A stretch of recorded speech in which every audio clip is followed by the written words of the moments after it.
Praise the lord. ఈరోజు దేవుని వాగ్దానము. తేదీ జనవరి 20, 2026. అపోస్తలుడైన పౌలు రోమియోలకు రాసిన పత్రిక 10వ అధ్యాయం 9వ వచనము.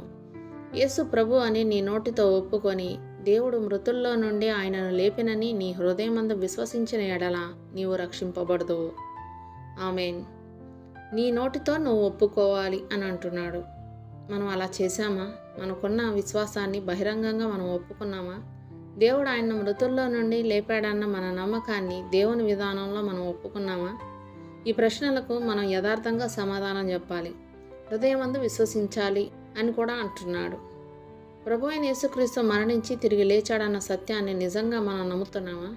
ఈ నమ్మకం మన హృదయంలో ఉందా? దేవుణ్ణి ముందు పెట్టుకొని ఈ ప్రశ్నలకు మనం జవాబు చెప్పాలి. క్రీస్తుని బహిరంగంగా మన నోటితో ఒప్పుకొని మన హృదయంలో ఆయన గూర్చిన విశ్వాసం ఉండడం అనేది నిజమని చెప్పుకోగలిగితే మనం రక్షింపబడినట్టే.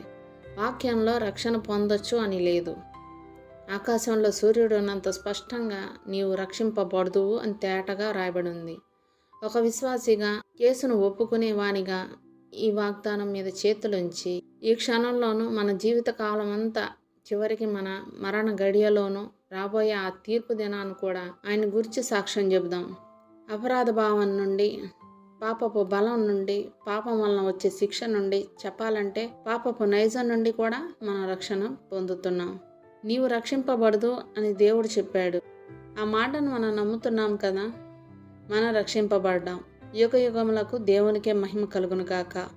ఆమేన్. దేవుడిచ్చిన వాగ్దానాన్ని స్వతంత్రించుకొని ఆయన కృతజ్ఞతాస్తుతులు చెల్లించుకుందాం. అట్టి కృపా ధన్యత దేవుడు మనకు అనుగ్రహించునుగాక. ఆమేన్. దేవుడు తన పరిశుద్ధ వాక్యం మనం వినికిడందు దీవించునుగాక. ఆమేన్.